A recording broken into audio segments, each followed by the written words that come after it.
GRAI ने घटाई roaming की दरें। अब आउटगोइंग पर 80 पैसे प्रति मिनट और इनकमिंग पर 45 पैसे प्रति मिनट से नीचे। SMS भी सस्ता।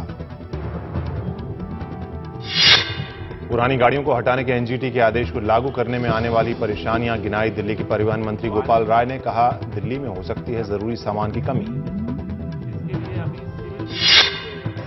करोड़ों के सत्यम घोटाले में रामलिंगा राजू समेत 10 दोषियों को 7 साल की सजा। राजू पर 5 करोड़ का जुर्माना भी लगाया गया।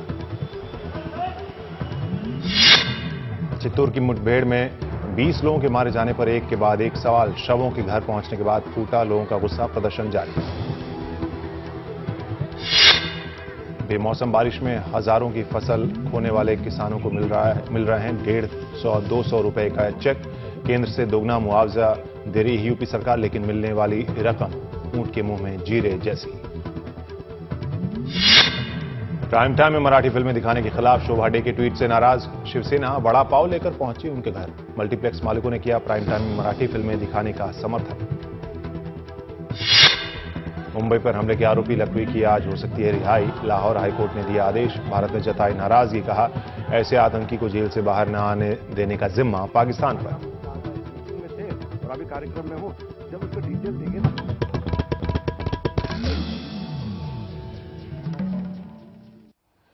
नमस्कार, मैं हूं क्रांति संभव। दिल्ली में 10 साल पुरानी डीजल गाड़ियों को जब्त करने के आदेश के बाद हंगामा मचा हुआ है। ट्रांसपोर्टरों का गुस्सा नेशनल हाईवे पर दिखा तो दिल्ली के परिवहन मंत्री ने कहा कि उनके पास कार्रवाई के साधन और विकल्प बेहद सीमित हैं, जबकि कल ही सरकारों को NGT के आदेश पर अमल की रिपोर्ट पेश करनी है।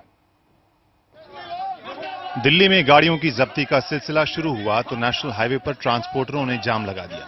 प्रदर्शन के दौरान टायर भी जलाए गए। ट्रांसपोर्टरों की दलील है कि उन्होंने पहले से टैक्स, परमिट, प्रदूषण और फिटनेस के पैसे जमा करा रखे हैं, इसलिए पाबंदी गलत है। उन्होंने देश भर में ट्रकों की हड़ताल की भी चेतावनी दी है। अगर इसको जैसे खींचोगे वैसे ही आखिरी कड़ी जो आम जनता है वो खिंच जाएगी। अगर ट्रांसपोर्टेशन कॉस्ट में इजाफा होता है, बढ़ती है, तो महंगाई बढ़ेगी। बर्बाद कम से 60%, 70% बर्बाद हो चुकी है। ड्राइवर लोगों और भाईचारा हमारा कहाँ जाएगा जी? बेरोजगारी के सब ये तो भूखे मर जाएंगे, बच्चे कहाँ बिल्कुल हो जाएगा साहब। उधर दिल्ली सरकार ने छापेमारी के लिए 7 टीमें बनाई हैं, लेकिन परिवहन मंत्री ने प्रेस कॉन्फ्रेंस कर ट्रकों की जब्ती की मुश्किलें बताई। परिवहन विभाग के पास छापेमारी के लिए महज 164 लोग हैं। सरकार ने सिविल डिफेंस से 250 लोग मांगे हैं। एंट्री पॉइंट्स पर ऐसे यूटर्न नहीं है जहां गाड़ियां लौटाई जा सकें। मामला पूरे NCR का है, इसलिए सोमवार को सरकार यूपी और हरियाणा के परिवहन विभाग के साथ बैठक करेगी। क्योंकि दिल्ली के अलावा 2 राज्य और इसमें इन्वॉल्व हैं इस पूरे प्रक्रिया में, तो उनकी मदद की भी जरूरत पड़ेगी हम लोगों को। तो हमने सेंटर गवर्नमेंट को भी अभी चिट्ठी लिखी है।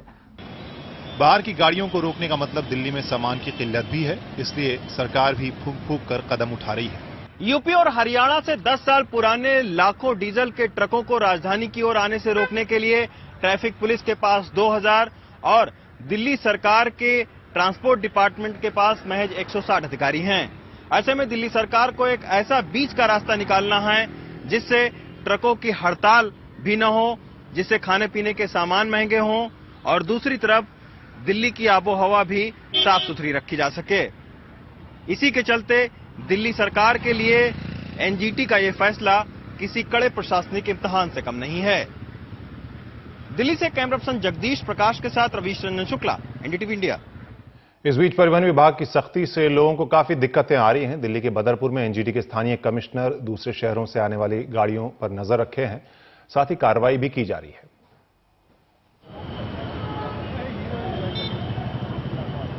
10 साल से पुरानी डीजल गाड़ियों पर लगी नेशनल ग्रीन ट्राइब्यूनल की रोक के बाद अब ट्रैफिक से लेकर ट्रांसपोर्ट डिपार्टमेंट तक एक्शन में है।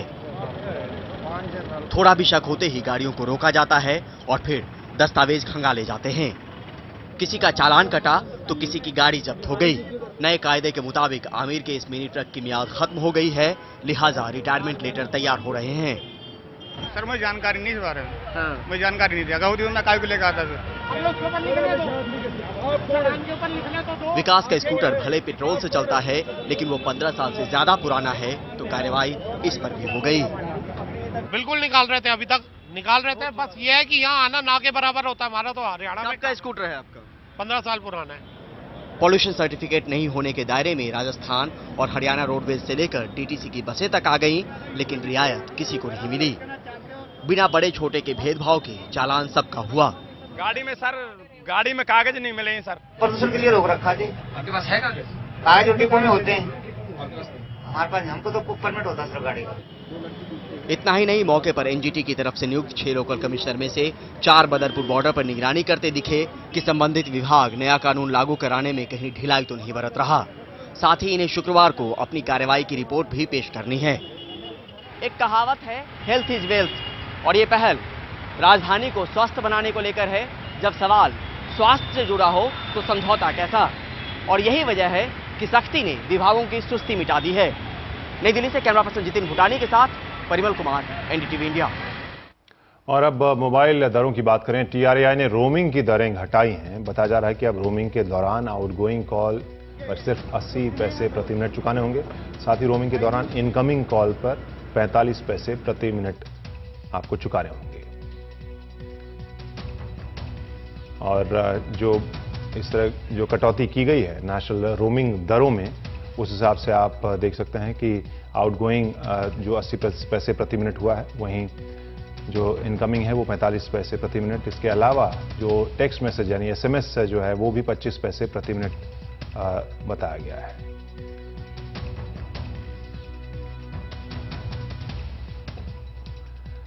मराठी फिल्मों के दिखाए जाने पर शोभा डे के ट्वीट से शिवसेना भड़क गई है। मुख्यमंत्री देवेंद्र फडणवीस के मल्टीप्लेक्सों में प्राइम टाइम यानी 6 से 9 बजे के बीच मराठी फिल्मों के आदेश की शोभा डे ने निंदा की थी।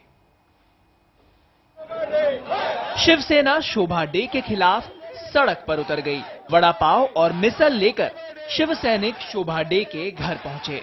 शिवसेना पार्टी प्रमुख उद्धव ठाकरे ने इसके आदेश दिए थे। उनके एक घर के लिए, उनके घर वालों के लिए 1 हफ्ता उनके लिए इनफ हो जाएगा, इतना हमने क्वांटिटी उनके लिए लाया है। उधर शोभा डे विवाद का सामना करने खुद उतरी। मल्टीप्लेक्स में मराठी सिनेमा को प्राइम टाइम देने का शोभा डे विरोध कर रही है। मुंबई पुलिस में बहुत कॉन्फिडेंस है और उनके से बहुत सपोर्ट मुझे मिला है, तो I am not at all worried. मैं बहुत कॉन्फिडेंट हूँ और जो कुछ करना है कहना है हम देख लेंगे। विधानसभा में शोभा डे के खिलाफ विधायकों का गुस्सा थमने का नाम नहीं ले रहा। इस ढंग से टीका टिप्पणी जब की जाती है कि अब पॉपकॉर्न नहीं मिलेगा खाने को, अब वड़ा पाव मिलेगा और जो मिसल मिलेगा, ये जो है इसमें जो है थोड़ा सा अपमान सा महसूस होता है। ये एक ऐसा विवाद है जिसमें विरोध करने वालों के साथ साथ समर्थन करने वालों का मतलब भी पूरा हो रहा है। कोई मराठी मानुष का हितैषी बनना चाहता है तो कोई अभिव्यक्ति की आजादी की बात रखना चाहता है। कैमरामैन सोहा चौधरी के साथ मुंबई से मैं प्रसाद काथे, एनडीटीवी इंडिया। घाटी में बीजेपी पीडीपी की सरकार बनने के बाद कश्मीरी पंडितों में घर वापसी की उम्मीद जगी थी, लेकिन ये मामला केंद्र और राज्य के बीच की राजनीति में उलझता नजर आ रहा है। मेरी होम मिनिस्टर ऑफ इंडिया से बात हुई। मैंने उनको कह दिया ये अलग नहीं रह सकते हैं, अगर होगा तो इकट्ठे रहेंगे। कोई प्लान नहीं, कोई एक्विजिशन नहीं, हवा बना के कह दिया गया कि भाई इनका अलग कोई होमलैंड बनाया जाएगा। That is not possible. Jammu Kashmir के मुख्यमंत्री मुफ्ती मोहम्मद सईद के इस बयान के साथ कश्मीरी पंडितों की कश्मीर वापसी का मसला अटकता दिख रहा है। जम्मू कश्मीर में बीजेपी के प्रभारी राम माधव ने इसके फौरन बाद ट्वीट कर साझा न्यूनतम कार्यक्रम की याद दिलाई। सब्र रखें, केंद्र और जम्मू कश्मीर दोनों ने पंडितों के लिए टाउनशिप की बात कही है। मुद्दा ये है कि वो सबके लिए हो या फिर सिर्फ उनके लिए। साझा न्यूनतम कार्यक्रम के मुताबिक पंडितों की भी राय ली जानी चाहिए। केंद्रीय गृह मंत्री राजनाथ सिंह का कहना है इस पर पहले ही बातचीत हो चुकी है। जो भी सेंट्रल गवर्नमेंट का फैसला हुआ था जम्मू कश्मीर के पंडित के रिहेबिलिटेशन के संबंध में, फैसला वही है। केंद्र सरकार कह रही है कि मसला सम्मान और सुरक्षा के साथ पंडितों की वापसी का है। यदि सुरक्षा नहीं होगी तो तब भी इस प्रक्रिया का कोई लाभ नहीं होगा, और यदि सम्मान नहीं होगा तो ये उनके संस्कृति और उनकी परंपरा के भी प्रतिकूल होगा। मुद्दा एक तरफ अलग थलग टाउनशिप का है तो दूसरी तरफ सुरक्षा और सम्मान का। बीच में कश्मीरी पंडित फंसे हुए हैं। कश्मीरी नेताओं को इस मसले के ऊपर इजराइल में बसी फिलिस्तीनी कॉलोनीज की याद आ रही है। इसी से पता चलता है कि मामला कितना संवेदनशील है। दरअसल इन लोगों को अलग टाउनशिप में बसाना हो या फिर अपने घरों में, दोनों सरकारों को इस पूरे मामले में एक मानवीय ढंग इख्तियार करना होगा। नई दिल्ली से कैमरा पर्सन अरुण सिंह नेगी के साथ नीता शर्मा, NDTV इंडिया के लिए। आंध्र प्रदेश के चित्तूर के जंगलों में पुलिस एनकाउंटर में मारे गए 20 लोगों की मौत पर सवाल उठ रहे हैं। पुलिस ने जहां एनकाउंटर में मारे गए लोगों को चंदन तस्कर बताया था, वहीं इस घटना में जिंदा बचने के लिए एक चश्मदीद ने इस मुठभेड़ को फर्जी बताया। इस बीच कोर्ट ने कहा कि जिन 6 शवों की शिनाख्त नहीं हो पाई है, उनके शवों को बचाकर रखा जाए। चित्तूर के जंगलों में मारे गए लोगों को लेकर तमिलनाडु में अलग अलग जगहों पर गुरुवार को भी दिखता रहा गुस्सा। चेन्नई में एक दुकान में तोड़फोड़ की गई, बाद में पुलिस ने 20 लोगों को गिरफ्तार किया। उधर तिरुवन्नामलई जिले में गांव वालों ने 2 शव सड़क पर रखकर प्रदर्शन किए। वो जांच की मांग कर रहे हैं। इस तस्वीर ने आंध्र प्रदेश पुलिस के दावे को कटघरे में खड़ा कर दिया है कि चित्तूर के जंगलों में तस्करों के गिरोह से उसकी मुठभेड़ हुई थी। इनका कहना है उसके परिवार को बस से उतार कर ले जाया गया था। मौके पर मिले दूसरे निशान भी मुठभेड़ के दावे को ही संदिग्ध बनाते हैं। इस एनकाउंटर में मारे गए ज्यादातर शवों पर गोलियों के एंट्री और एग्जिट के निशान हैं, यानी गोलियां आर पार हो गई। ये तभी होता है जब गोली नजदीक से मारी जाती है। ऐसे में पुलिस के पास इस सवाल का कोई जवाब नहीं है कि अगर ये लोग पत्थर और कुल्हाड़ी से लैस थे तो आखिर पुलिस को इतने नजदीक जाने की क्या जरूरत थी।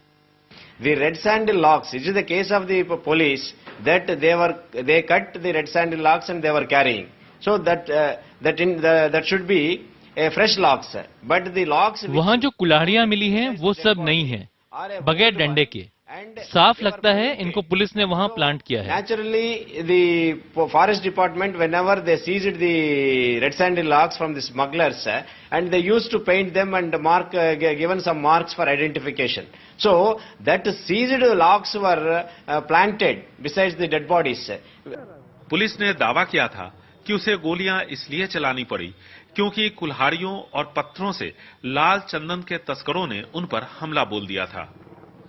हैरान करने वाली बात यह है कि पुलिस ने इन 20 लोगों पर और इनके अलावा 450 अनजान लोगों पर धारा 307 यानी हत्या की कोशिश का आरोप लगा दिया। फिर आंध्र प्रदेश हाईकोर्ट ने कहा कि जो मारे गए हैं उनकी अप्राकृतिक मौत का मामला दर्ज किया जाए और इसकी जांच हो। सवाल ये भी उठ रहा है कि पुलिस जिन 450 लोगों की बात कह रही है वो कहां हैं और उनमें से किसी को गोली क्यों नहीं लगी, जबकि पुलिस ने स्वचालित हथियारों का इस्तेमाल किया था।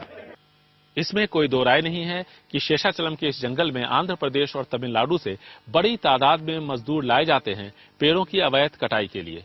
इनमें से ज्यादातर लाल संदल के पेड़ों की कटाई में लग जाते हैं और यहाँ पर इसकी तस्करी बड़े पैमाने पर होती है और काफी दिनों से चली आ रही है। लेकिन सवाल ये उठता है कि इसके बावजूद कौन सा कानून पुलिस को इन मजदूरों पर स्वचालित हथियारों से अंधाधुंध गोली चलाने की इजाजत देता है, वो भी तब जबकि दूसरी तरफ से गोलियां नहीं चलाई जा रही थी। शेषाचलम से कैमरामैन कुमार के साथ निहाल किदवई, NDTV इंडिया।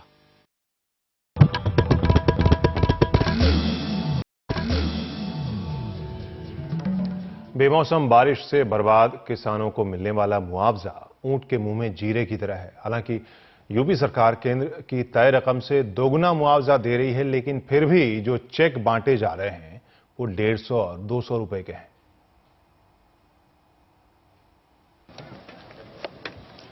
सरकार कुछ सख्त हुई तो अफसर गांव में पहुंचने लगे, कैंप लगा के चेक दे रहे हैं।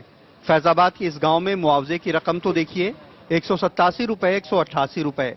इतने में तो किसी ढाबे में एक आदमी का एक वक्त का खाना भी ना आए। नहीं हो पाएगा मेरा जीवन का तब। इसमें हम लोगों को कोई लाभ नहीं होगा इतने में। किससे बच्चे पालेंगे? अब क्या करना पड़ेगी, हम सबको बच्चों को जेट देना पड़ेगा। सरकारी मुआवजे की रकम ऊंट के मुंह में जीरे की तरह है। केंद्र के पुराने नियम से असिंचित इलाके में मुआवजा 4,500 रुपए हेक्टेयर और सिंचित में 9,000 रुपए हेक्टेयर है। 1 हेक्टेयर में 4 बीघा होता है। इस तरह 1 बीघे का मुआवजा सिंचित में 1225 रुपए हुआ। अगर रेवेन्यू रिकॉर्ड में 1 बीघे के 5 मालिक हैं तो हर एक को मुआवजे के 225 रुपए मिले। यूपी सरकार इसका दूना दे रही है, लेकिन शायद इससे ज्यादा रकम तो मुआवजा बांटने में खर्च हो रही होगी। ये गेहूं के कल्टीवेशन कास्ट है 1 हेक्टेयर में 20,000 रुपए आ रही, सरसों में आ रही 15,000 रुपए, आलू में आ रही प्रति हेक्टेयर 1,20,000 से 1,50,000 आ रही, मटर में 20,000 आ रही। तो कोई भी ये जो कल्टीवेशन हमारी जो हमारी लागत है वो उससे बहुत ही कम है। इससे बहुत कुछ हमारे ख्याल किसानों को बहुत ज्यादा इसका लाभ होने वाला नहीं है। फसल का बीमा भी यूपी में बहुत थोड़े से किसानों का है, उसमें भी तमाम पेंच हैं। तो फसल बीमा है उससे तो कुछ पैसा वैसा मिलेगा आप लोगों को? खाद जो है कर्जे पर लेते हैं, उसमें बताते हैं 70% नुकसान होगा तो आपको फसल बीमा का लाभ मिलेगा, और यहाँ सरकार 25-30% दिखाती है, उसका भी लाभ नहीं मिलेगा। मुआवजे की हकीकत जानने हम गांव-गांव घूमे, हर जगह हालात एक से हैं। किसी तबाह किसान को 100-200 रुपए देना जले पे नमक छिड़कने जैसा ही है। बाराबंकी में कैमरामैन आरसी जोशी के साथ कमाल खान, एनडीटीवी इंडिया। करोड़ों रुपयों के सत्यम घोटाले में सीबीआई की विशेष अदालत ने बी रामलिंगा राजू समेत सभी 10 आरोपियों को दोषी करार दिया। रामलिंगा राजू को 5 करोड़ के जुर्माने के साथ 7 साल की सजा सुनाई गई। राजू के भाई पर भी 5 करोड़ का जुर्माना लगाया गया। वहीं बाकी 9 दोषियों को 7 साल की सजा सुनाई गई। कोर्ट ने सत्यम के तत्कालीन चेयरमैन रामलिंगा राजू को आपराधिक साजिश और धोखाधड़ी का दोषी पाया। जनवरी 2009 में यह घोटाला तब सामने आया था जब कंपनी के संस्थापक और चेयरमैन राजू ने कथित तौर पर अपनी कंपनी के बही खाते में हेराफेरी की और कई साल मुनाफा बढ़ा चढ़ाकर दिखाने की बात कबूल की। अपने भाई रामा राजू और अन्य के साथ इस फर्जीवाड़े की बात कबूल करने के बाद रामलिंगा राजू और बाकी 9 लोगों को गिरफ्तार कर लिया गया था। फरवरी 2009 में यह मामला सीबीआई के हवाले कर दिया गया था।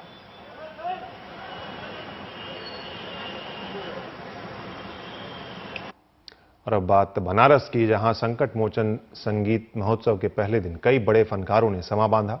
इस दौरान खासतौर पर पाकिस्तान से आए गुलाम अली को सुनने के लिए बड़ी तादाद में उनकी गजलों को सुनने के लिए लोग पहुंचे थे और उन्होंने भी लोगों की मांगों को पूरा करते हुए गजलें पेश की।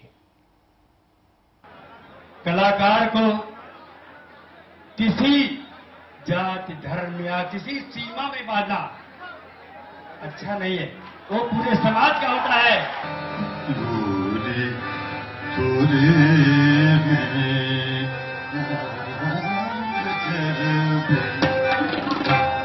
संकट मोचन मंदिर समारोह से निकलती संगीत की ये सुर लहरियां 9 दशक पुरानी हैं और घुंघरुओं की ये झनकार सरहद के उस पार भी साफ सुनाई पड़ती है, जिन्हें सुनकर सुरों के सरताज भी यहां आने से खुद को रोक नहीं पाते।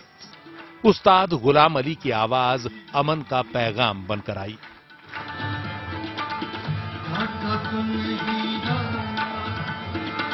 चोरी तो नहीं की है,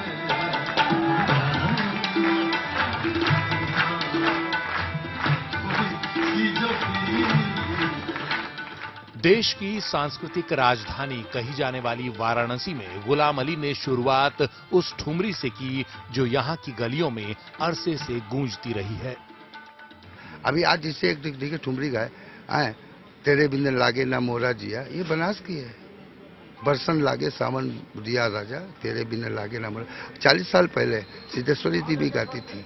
यहाँ तो बड़े बिकट ठुमरी और दादरा के लोग रहे हैं, तो ये आदान प्रदान बना रहता है। गुलाम अली से पहले पंडित बिरजू महाराज के कत्थक की थाप, पंडित हरिप्रसाद चौरसिया की बांसुरी की धुन, पंडित विश्वनाथ की तान और उस्ताद अमजद अली खान के बेटे अमान अयान के सरोद के सुर। जब हवाओं में एक साथ इतनी मिठास घुली हो तो सरहद की लकीरों का कोई वजूद नहीं रह जाता। कहते हैं गजल उदासियों में डूबी हर एक शाम को अपने आगोश में समेटकर सुकून और तसल्ली के दरिया में छोड़ाती है, लेकिन बनारस के इस संकट मोचन मंदिर में गजल शरहद पार अमन का पैगाम लेकर गई।